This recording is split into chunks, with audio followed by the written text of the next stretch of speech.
Diddy's legal team has filed new documents requesting his release, seeking either a fresh trial or dismissal of the charges. Following reports that prosecutors may push for a 10-year sentence, sources say Diddy is determined to avoid prison and is exploring every option, including a potential $50 million settlement to resolve the situation. Combs' defense is requesting either a new trial or an acquittal altogether. Combs was found not guilty of the more serious sex trafficking and racketeering conspiracy charges, but was convicted of transporting sex workers across state lines. Now his attorneys say his actions don't fit the crime. Let's bring in Chief Investigative Correspondent Aaron Katersky and ABC News legal contributor Brian Buckmeyer for more. Aaron, what's the latest here? So, Diane, his attorneys say that the way this was charged doesn't exactly match what Sean Combs did. And they say he's the only person who's ever been convicted of this charge, transportation for the purposes of prostitution, who hasn't benefited from the prostitution other than through voyeurism. They say voyeurism, watching other people have sex, isn't what this law was meant to address. Combs, they say, didn't profit from the prostitution. In other words, he was no pimp here. And he wasn't a John either. He didn't have sex with the male escorts. Instead, he brought girlfriends and male escorts across state lines to watch them have sex. And his attorneys say that just doesn't fit what the law is about. Diddy's attorneys have filed a fifth bail request, reportedly offering $50 million to secure his release. Sources claim he is eager to leave the Metropolitan Detention Center, where fellow inmates say he appears concerned for his safety. Prosecutors, however, have urged the judge to reject the request once more, arguing that Diddy poses a potential risk and should remain in custody during the ongoing legal proceedings. Diddy's legal problem. So Diddy's legal team has just filed a motion for bail. They're offering $50 million. They're, basically arguing that it's unfair that he's behind bars, given the nature of his conviction. His attorneys are asking the judge to approve the $50 million bond package, and they want him to live on house arrest in his Miami mansion while he waits, for his convictions. Now, the judge, has ordered Diddy to remain in Brooklyn's Metropolitan Detention Center until October 3rd, when his sentencing is set. So, and remember, the judge also, cited during the case that Diddy's admitted violence towards his former lovers, including Cassie. He said, quote, "It's impossible for the defendant to show he possesses no danger to any person." So he said that. So that's the reason he felt that he needed to stay behind bars. So I'm wondering, if this, if this will still apply as they're arguing this. Let's see what's going to happen with this Diddy trial. Federal prosecutors are now responding to Diddy trying to get out, right, while he's waiting to get sentenced. And so basically what prosecutors are saying is that they believe that his response, that his crimes reflect aggravating, not mitigating factors, and they want to justify his continued incarceration. Diddy had said that he's just a John. He's not the one that participated in having sex with these male escorts. He only watched. Right. And his ex-girlfriends are the ones that had. Well, they said that ignores the fact that he transported individuals for the purpose of prostitution on hundreds of occasions over the course of decades. And they also said he did ply Cassie and Jane Doe with drugs to make sure they would participate in marathon freak-off sessions while victimizing them through his violent outbursts. So they said he should not be released on a $50 million bond because he does pose. Diddy's lawyer, Mark Agnifilo, maintains his client's innocence, stating he was only an observer and not a participant in the alleged events.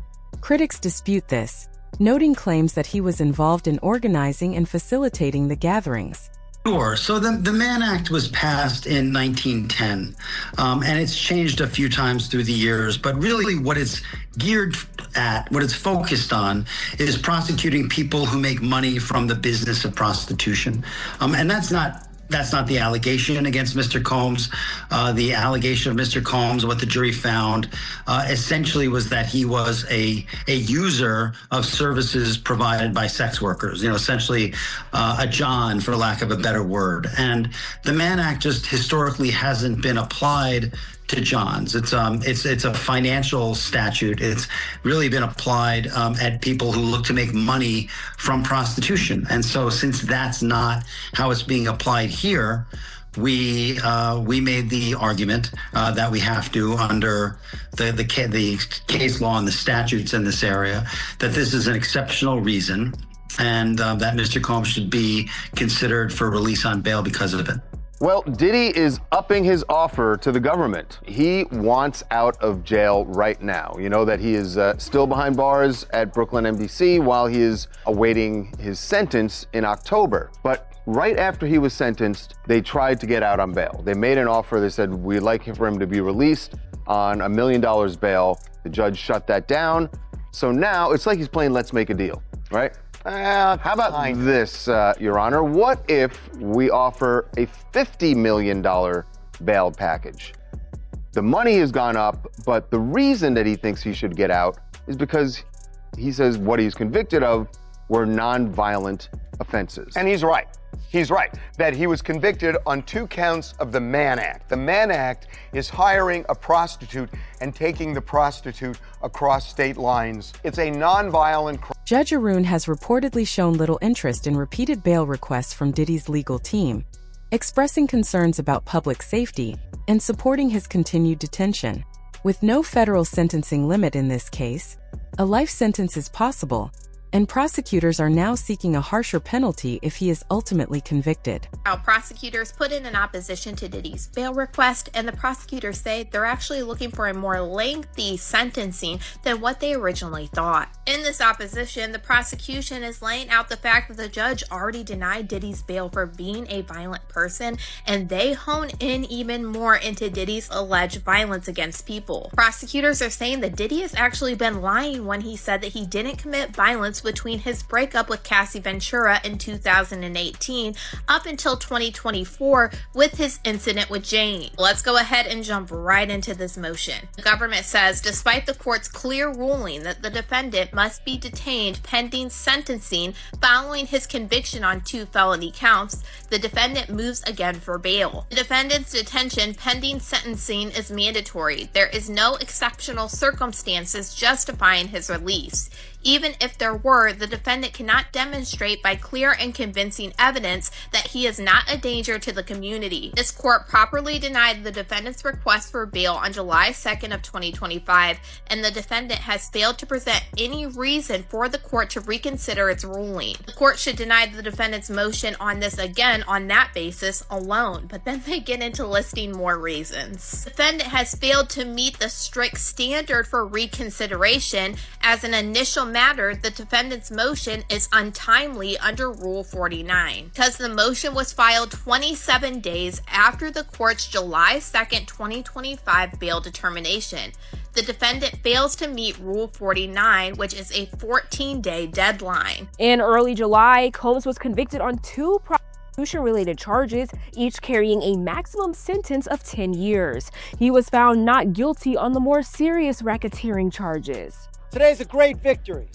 After the July verdict, prosecutors initially expected Combs would face a prison term of 4 to 5 years, according to CBS News. However, according to a written submission filed Thursday in a Manhattan federal court, as reported by the Associated Press, the expected sentence is now substantially higher.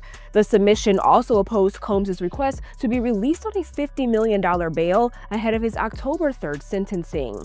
The filing also says Combs must remain in custody until sentencing unless he can prove exceptional circumstances, and according to prosecutors, he cannot. This comes after a previous bail request for $1 million was also denied following the verdict. A federal judge ruled there was no evidence to suggest Combs doesn't pose a danger to others or the community. With these latest developments, Combs will remain in jail until his sentencing on October 3rd. Reports from inside the facility suggest that Diddy is having a difficult time adjusting, expressing concerns about the food, conditions, and lack of privileges. Sources claim the transition from his former lifestyle has been challenging, with speculation online that he may be facing tension from other inmates.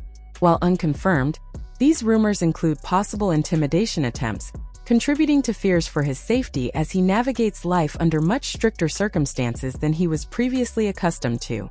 Diddy's foreseeable time behind bars look like? He reportedly only gets 1 hour daily of recreation and 3 showers a week. He served breakfast, lunch, and dinner that is delivered to his cell. But instead of extravagant meals he was once accustomed to, he can expect foods like egg noodles, cereal, chili, peas, and if needed, there are reportedly vegetarian options as well. But if those foods don't work, MDC Brooklyn's commissary list has a list of additional foods and snack items, including a 6-pack of Hershey bars for $7.05, peanut butter for a little more than $3, stuffed chicken with rice for $5.75, plus more options. Diddy was once a staple at New York's biggest fashion event of the year, the Met Gala, and a frequenter of fashion weeks across the globe. Now will be forced to wear clothes not from haute couture, but instead a switch up to essentially sweats. For extra clothes, he can purchase a sweatshirt for a little more than $16, New Balance sneakers for about $55, boxer briefs for a little more than $6, plus a bath towel and washcloth set for about $12. And while confined to a cell for 23 hours a day, which is a huge difference from throwing now infamous parties, to pass the time, Diddy can purchase an MP3 player for a little under $90. But according to reports, he has a spending limit of $160, a huge downgrade from the millions he was seemingly spending prior to his arrest. According to a report from the Daily Mail, that's why Diddy had a breakdown. A person close to him apparently said, quote, "Spending the holidays behind bars was a nightmare for him."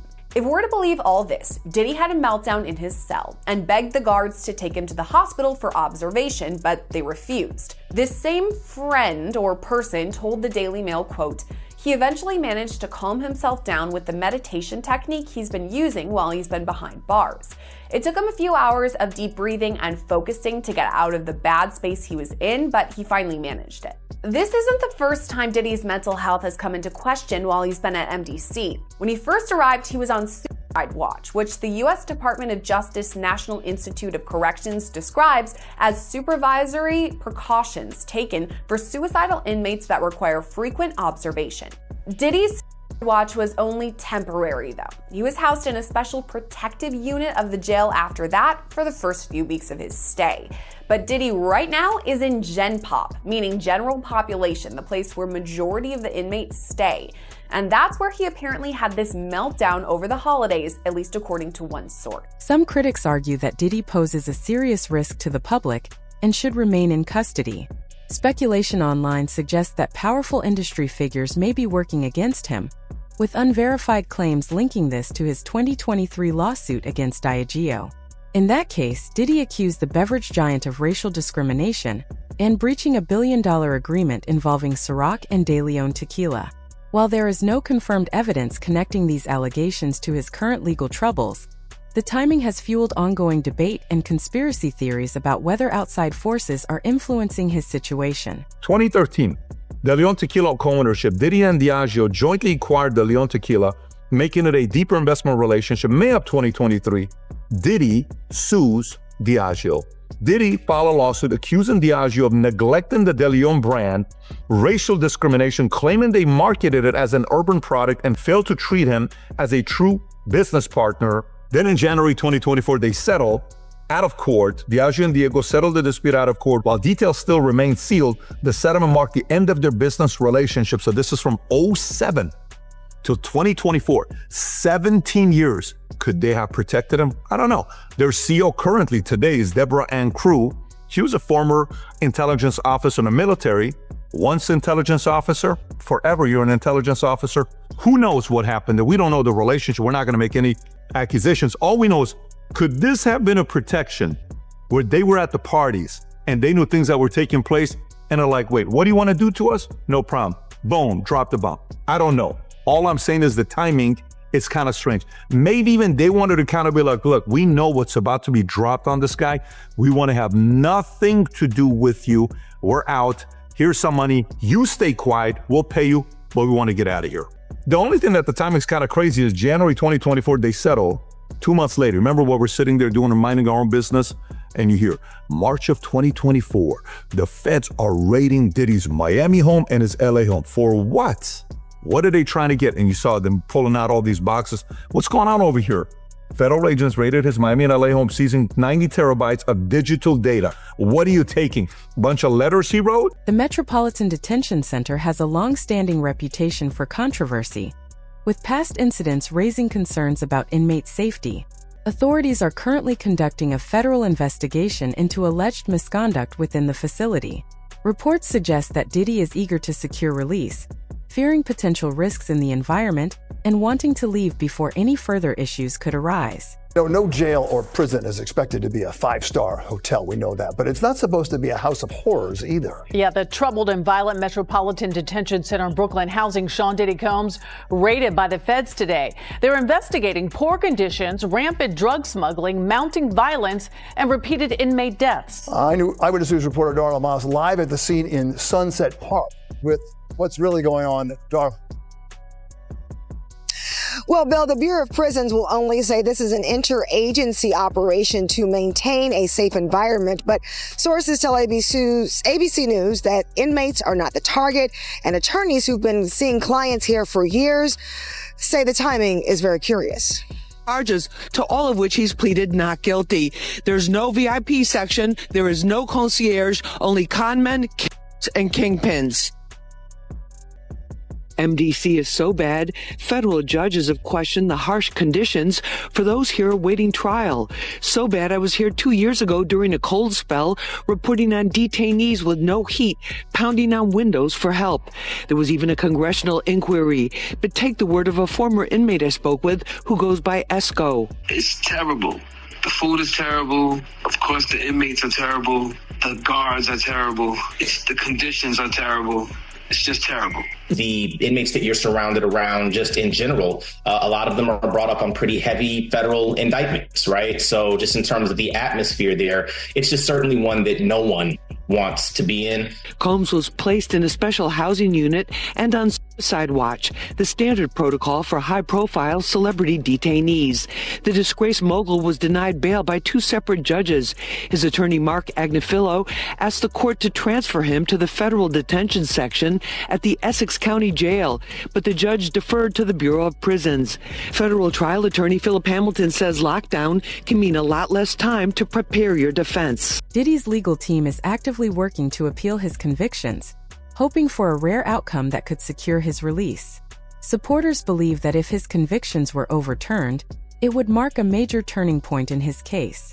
The situation remains tense, as the outcome could have significant effects on those involved in the trial. Legal saga of Sean Diddy Combs entering a new chapter after his guilty verdicts. In court docs obtained by E! News, the Bad Boy Records founder filed a new motion July 30th, requesting to either overturn his convictions or grant the 55-year-old a brand new trial. Less than a month after Combs was convicted for transportation to engage in prostitution, his attorneys calling the verdict unprecedented, alleging Combs never actually committed illegal acts as the law describes, saying in their motion Combs, at most, paid to engage in voyeurism as part of a swinger's lifestyle. That does not constitute prostitution under a properly limited definition of the statutory term. The media mogul's legal team demanding an acquittal, and if not, they'll request a fresh start in court without evidence tied to his not guilty verdict. Some speculate that Diddy may face serious risks due to the sensitive information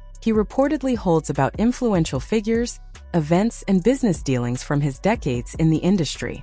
It's believed that if he ever chose to share these details, it could have major consequences for powerful individuals. Former associate Gene Deal has expressed doubts about Diddy's ability to endure prison life, suggesting the challenges he faces behind bars could be overwhelming given the high-profile nature of his situation. You knowing Diddy personally, do you think it's possible he might take his life? It takes a certain individual to prepare himself to do a lot of years in jail. From the lifestyle that he had, I'm not saying that he can't. I just don't see him able to do time behind bars. Maybe if he be in a camp type situation, that's a possibility. But based on the lifestyle and what he's done and what he's accomplished, if he had to go behind those bars for a lot of years, I think that he may commit suicide. He'd do an Epstein. Why do you think he didn't pull a Russell Simmons and leave the country? They was watching him, bruh. They was watching him. And then I think that he had to turn over his passport. Even if you own your own private jet, they have a system up there whereas that they supposed to check your passport and anything that you need to fly as if you were flying commercial. He's suffering the consequence and I don't feel bad for him at all. Because people was trying to talk to him. People was trying to tell him. You couldn't pull him by the coat and let him know anything. You understand? They messed up the game, brother. When he put that shit out with them, money, power, respect, it ain't never been like that. It ain't never been like that. You got your respect in the street that gave you your power, that brought you your money.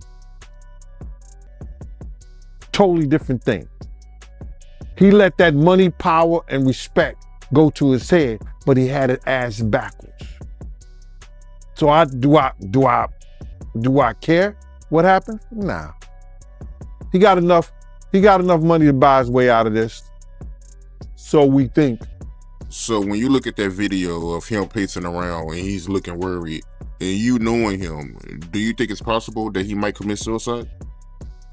When you're a narcissist, there's always a possibility because you're suffering. But I don't think that he could see himself in a cage. I don't think he could see himself behind those bars in those type of situations. It's too many real dudes that dislike him. But then again, there's a lot of real dudes that need help. And him being behind bars, he could probably help him. Suge Knight has suggested that Diddy might have connections with federal authorities, and that his recent bail requests could be more for appearances than genuine attempts to secure release. According to Suge, Diddy has allegedly managed to navigate both sides for years, maintaining influence while protecting himself. He believes the legal filings, reports of fear in prison, and media buzz might all be part of a carefully crafted image rather than the full truth. He's going to go to prison. And if you do, it'll be for something very, very small. It wouldn't be nothing what the people think. I don't think he's going to go nowhere long. But at the same time, you got to look at it. The best witness they had is PDiddy. PDiddy been an informant for a very, very long time. And PDiddy is getting ready to go to trial for the murder of Tupac. PDiddy said it, everybody else know it, and PDiddy says the money came from Puffy. He killed Tupac and myself. So if they really wanted Puffy that bad, PDiddy would have put a deal with them, got on that stand, and broke it down. That would have been the RICO right there. That would have been murder for hire right there. Gene Deal has stated that Diddy's potential prison time will heavily depend on his pre-sentencing report. If the report portrays him in a highly negative light, such as being manipulative or lacking remorse, it could lead the judge to impose a much tougher sentence. This possibility aligns with prosecutors' stance, as they are reportedly seeking the maximum penalties available in the case to ensure a significant outcome at sentencing. I do want to ask you, how you feel about this program that he enrolled into?